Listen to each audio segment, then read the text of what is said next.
ലോകത്ത് ഇന്ത്യയുടെ പ്രാധാന്യം അനുദിനം വർദ്ധിച്ചുകൊണ്ടിരിക്കുകയാണ്. 2047 കൂടിയിട്ട് പൂർണ്ണമായിട്ടും ഒരു ഒരു വികസിത രാഷ്ട്രമാവുക, അതോടൊപ്പം തന്നെ ആയുധ നിർമ്മാണ മേഖലയിൽ ഉൾപ്പെടെ പൂർണ്ണമായ സ്വാതന്ത്ര്യം. ഇതാണ് ഇന്ത്യ ലക്ഷ്യമിടുന്നത്. അതിനു വേണ്ടിയിട്ടാണ് നമ്മൾ തദ്ദേശീയമായിട്ട് ഒരു എഞ്ചിൻ നിർമ്മിക്കാനുള്ള പരിശ്രമം നടത്തിക്കൊണ്ടിരിക്കുന്നത്. നിലവിൽ ഇന്ത്യ സഫ്രാൻ എന്ന് പറയുന്ന ഫ്രഞ്ച് കമ്പനിയുമായിട്ട് AMCAക്ക് വേണ്ടിയിട്ടുള്ള എഞ്ചിൻ നിർമ്മിക്കാനായിട്ടുള്ള തീരുമാനവുമായിട്ട് മുന്നോട്ട് പോകുന്നു എന്നാണ് മനസ്സിലാക്കാൻ കഴിയുന്നത്. എന്നാൽ കഴിഞ്ഞ ദിവസം ഒരു വാർത്ത പ്രേക്ഷകരെല്ലാം ശ്രദ്ധിച്ചു കാണും. റോൾസ് റോയ്സ് എന്ന് പറയുന്ന കമ്പനിയുടെ മുതലാളിമാര് ഇന്ത്യൻ പ്രധാനമന്ത്രി നരേന്ദ്രമോദിയുമായിട്ട് കൂടിക്കാഴ്ച നടത്തുകയുണ്ടായി. അതിനുശേഷം വന്ന വാർത്തകളിലെല്ലാം തന്നെ ഒരു റിപ്പോർട്ട് ഉണ്ടായിരുന്നു.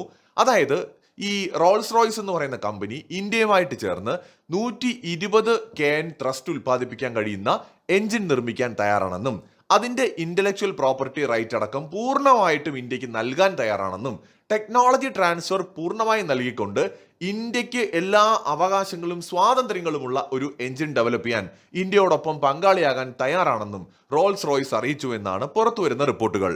സ്വാഭാവികമായിട്ട് രണ്ടാമത്തെ ഒരു യൂറോപ്യൻ കമ്പനിയാണ് ഇത്തരം ഒരു ഓഫറുമായിട്ട് വരുന്നത്. സഫ്രാൻ എന്ന് പറയുന്നത് ഒരു ഫ്രഞ്ച് കമ്പനിയാണ്. ഇന്ത്യയുമായിട്ട് വളരെ കാലമായിട്ട് നല്ലൊരു റിലേഷൻ മെയിൻറ്റെയിൻ ചെയ്യുന്ന രാജ്യമാണ് ഫ്രാൻസ്. ഇനി റോൾസ് റോയ്സിന്റെ കാര്യം പറഞ്ഞു കഴിഞ്ഞാൽ അതൊരു ബ്രിട്ടീഷ് കമ്പനിയാണ്.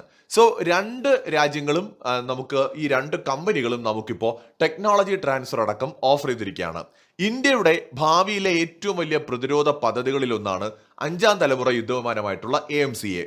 പക്ഷെ ഇപ്പോഴും എല്ലാവരുടെയും മനസ്സിലുള്ള ഒരു ചോദ്യം, AMCAക്ക് എഞ്ചിൻ എങ്ങനെയാണ് നിർമ്മിക്കുക?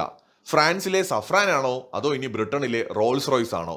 എന്തുകൊണ്ടാണ് സഫ്രാനുമായിട്ട് ഇന്ത്യ തീരുമാനത്തിലെത്തിയിട്ടും റോൾസ് റോയ്സ് പുതിയ ഓഫറുകൾ ഇന്ത്യയുടെ മുന്നിലേക്ക് വയ്ക്കുന്നത്? ഇനി ഇന്ത്യ മാറി ചിന്തിക്കാൻ സാധ്യതയുണ്ടോ? ഇവിടെ നമ്മൾ ആദ്യം മനസ്സിലാക്കേണ്ടത് എന്താണ് ഇന്ത്യയുടെ യഥാർത്ഥ ലക്ഷ്യം എന്നതാണ്. ഇന്ത്യയുടെ പ്രധാന ലക്ഷ്യം ഒരു കമ്പനിയെ തിരഞ്ഞെടുക്കുക എന്നതല്ല. എന്നാൽ ലക്ഷ്യം 2040നും 47നും ഇടയിൽ പൂർണ്ണമായ ഒരു സ്വതന്ത്ര ജെറ്റ് എഞ്ചിൻ സാങ്കേതിക വിദ്യ നേടുക എന്നതാണ് ഇന്ത്യയുടെ യഥാർത്ഥ ലക്ഷ്യം. നമുക്ക് റോൾസ് റോയ്സിന്റെ എഞ്ചിനും വേണ്ട, സഫ്രാന്റെ എഞ്ചിനും വേണ്ട. നമുക്ക് നമ്മുടെ എഞ്ചിനാണ് വേണ്ടത്. അത് 2040ഓടെ ആരുടെ സഹായവുമില്ലാതെ നിർമ്മിക്കാൻ നമുക്ക് കഴിയണം. അതിനുവേണ്ടിയുള്ള പങ്കാളിത്തം മാത്രമാണ് നമ്മൾ തേടുന്നത്. ഇന്ന് ലോകത്ത് പൂർണ്ണമായിട്ട് ഫൈറ്റർ ജെറ്റ് എഞ്ചിൻ സാങ്കേതിക വിദ്യ കൈവശം വച്ചിരിക്കുന്ന രാജ്യങ്ങൾ വളരെ കുറവാണ്. അതിലൊന്ന് അമേരിക്കയും മറ്റൊന്ന് റഷ്യയുമാണ്. ഫ്രാൻസും UK പിന്നെയുള്ള രാജ്യങ്ങൾ. റഷ്യയുടെ സഹായത്തോടെ ഇന്ത്യയെക്കാൾ കുറച്ചുകൂടി മുന്നിൽ ഈ രംഗത്ത് നിൽക്കുകയാണ് ചൈന. എന്ന് വെച്ചാൽ ചൈനയ്ക്ക് 5ാം തലമുറ യുദ്ധവിമാനങ്ങൾക്ക് ഉൾപ്പെടെ ആവശ്യമായിട്ടുള്ള ത്രസ്റ്റ് ഉൽപ്പാദിപ്പിക്കാൻ കഴിയുന്ന ജെറ്റ് എഞ്ചിനുകൾ വികസിപ്പിക്കാൻ കഴിഞ്ഞിട്ടില്ല. പക്ഷേ ഇന്ത്യയെക്കാൾ മുന്നിലാണ് എഞ്ചിൻ വികസനത്തിന്റെ കാര്യത്തിൽ ചൈന എന്നത് സമ്മതിക്കേണ്ടി വരും. അപ്പോൾ നമ്മൾ സംസാരിച്ചു കൊണ്ടിരിക്കുന്നത് ലോകത്ത് വിരളിലെണ്ണാവുന്ന രാജ്യങ്ങൾക്ക് മാത്രം സ്വന്തമായിട്ടുള്ള ഏറ്റവും അത്യാധുനികമായ ഒരു ടെക്നോളജിയെ കുറിച്ചാണ്. ഈ രാജ്യങ്ങളെല്ലാം തന്നെ 2ാം ലോക യുദ്ധത്തിൽ പങ്കെടുത്ത പ്രധാന ശക്തികളുമാണെന്നത് ഓർക്കണം.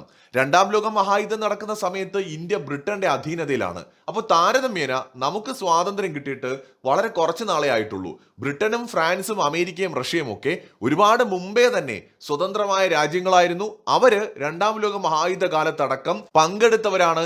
ശീതയുദ്ധകാലത്തെ മത്സരങ്ങളുടെ പിരിമുറുക്കത്തിനിടയിൽ പല ടെക്നോളജികളും ഡെവലപ്പ് ചെയ്തെടുത്ത രാജ്യങ്ങളാണ്. സോ ആ പട്ടികയിലേക്ക് കടന്നു കയറുക എന്നതാണ് ഇന്ത്യയുടെ ലക്ഷ്യം. ആദ്യം നമുക്ക് ഫ്രാൻസിന്റെ ഓഫർ എന്താണെന്ന് നോക്കാം.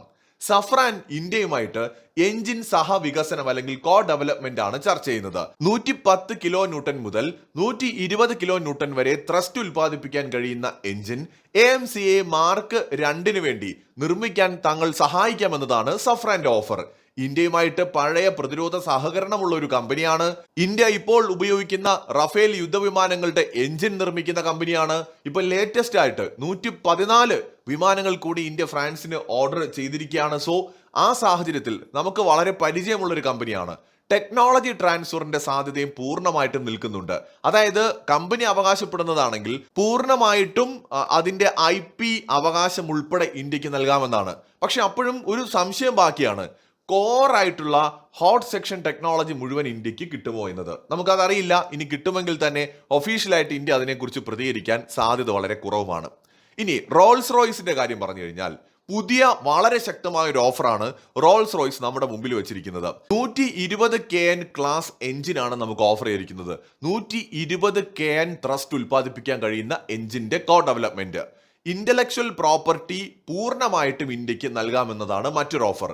ഇന്ത്യയിൽ തന്നെ പൂർണ്ണമായ നിർമ്മാണം, എല്ലാ കാര്യങ്ങളും ഇന്ത്യയിൽ ലോക്കലൈസ് ചെയ്തുകൊണ്ടുള്ള ഒരു സമ്പൂർണ്ണമായ ടെക്നോളജി ട്രാൻസ്ഫർ അടക്കമാണ് ഓഫർ ചെയ്തിരിക്കുന്നത്. ഇത് ഇന്ത്യക്ക് വലിയ സാങ്കേതികമായിട്ടുള്ള ഒരു മുന്നേറ്റം നൽകുന്ന കാര്യമായിട്ടാണ് പല വിദഗ്ധരും ചൂണ്ടിക്കാണിക്കുന്നത്. ഇനി നമ്മുടെ മുമ്പിലുള്ള അടുത്ത ചോദ്യം, ഇതിൽ ഏതായിരിക്കും ഇന്ത്യ ചൂസ് ചെയ്യുക? അതോ ഇനി രണ്ടും ഇന്ത്യ ചൂസ് ചെയ്യുമോ? ശരിക്കും ഈ കാര്യത്തിൽ വ്യക്തത കുറവ് ഇപ്പോഴുമുണ്ട്. കാരണം ഗവൺമെന്റിന്റെ ഭാഗത്ത് നിന്ന് നമുക്ക് കൺഫർമേഷൻ ഒന്നും തന്നെയില്ല. നമുക്ക് അറിയാൻ കഴിയുന്നത് മുൻപ് വന്ന റിപ്പോർട്ടുകൾ അനുസരിച്ച് സഫ്രാനുമായിട്ട് ഇന്ത്യ സഹകരിച്ച് AMCAയുടെ എഞ്ചിൻ നിർമ്മിക്കുമെന്നതാണ് അറിയാവുന്നത്. പിന്നെ ഇപ്പോൾ ഈ സംശയം ഉണ്ടാവാൻ കാരണം റോൾസ് റോയ്സിന്റെ കൂടി ഓഫർ വന്നതുകൊണ്ടാണ്. ഒരേ എഞ്ചിൻ പ്രോഗ്രാമിനായിട്ട് രണ്ട് കമ്പനികളെ, വിദേശ കമ്പനികളെ തിരഞ്ഞെടുക്കാനുള്ള സാധ്യത താരതമ്യേന കുറവാണ്. അതായത് AMCA മാർക്ക് 2 വേണ്ടിയിട്ട് സഫ്രാനെയും റോൾസ് റോയ്സിനെയും ഒരുപോലെ India തിരഞ്ഞെടുക്കില്ല.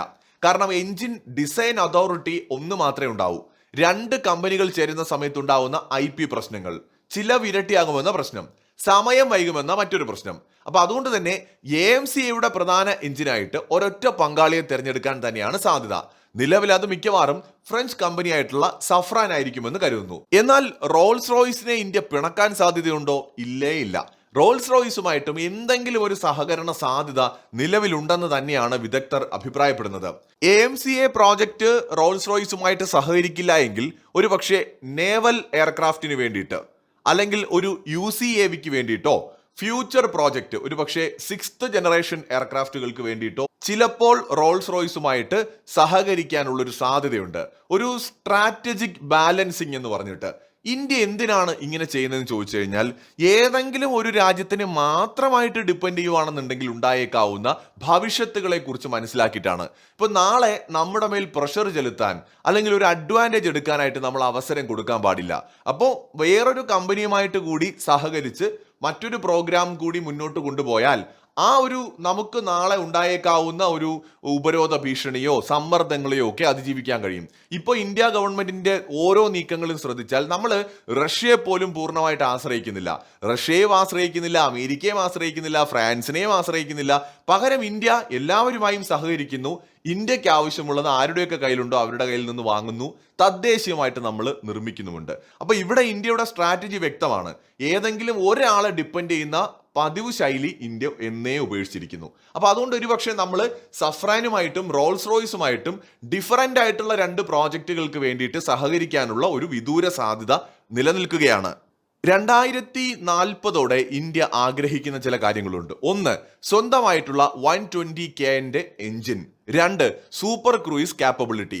3, stealth capability design. 4, long life turbine technology. ഇവ ഇന്ത്യക്ക് അത്യാവശ്യമാണ്. ഇത് ലഭിച്ചു കഴിഞ്ഞാൽ ഇന്ത്യ ഒരു യഥാർത്ഥത്തിലുള്ള എയറോസ്പേസ് സൂപ്പർ പവറായിട്ട് മാറുമെന്നതാണ് ഏറ്റവും പ്രധാനപ്പെട്ട പ്രത്യേകത. ഇനി തീർച്ചയായിട്ടും പ്രേക്ഷകരുടെ വിലയേറിയ അഭിപ്രായങ്ങൾ നിങ്ങൾ കമന്റ് ചെയ്യുക. സഫ്രാൻ എന്ന് പറയുന്ന കമ്പനിയാണോ നിങ്ങളുടെ അഭിപ്രായത്തിൽ മികച്ചതായി തോന്നുന്നത്? അതോ റോൾസ് റോയ്സ് ആണോ ഇന്ത്യക്ക് കൂടുതൽ ടെക്നോളജി കൈമാറാൻ സാധ്യതയുള്ളത്? ഇനി അതോ ഇന്ത്യ ഈ രണ്ട് കമ്പനികളുമായി ചേർന്ന് ഡിഫറൻ്റ് ആയിട്ടുള്ള രണ്ട് പ്രോജക്റ്റുകളിൽ സഹകരിക്കുന്നത് നല്ലതാണോ? തീർച്ചയായിട്ടും നിങ്ങളുടെ വിലയേറിയ അഭിപ്രായങ്ങൾ കമന്റ് ചെയ്യൂ.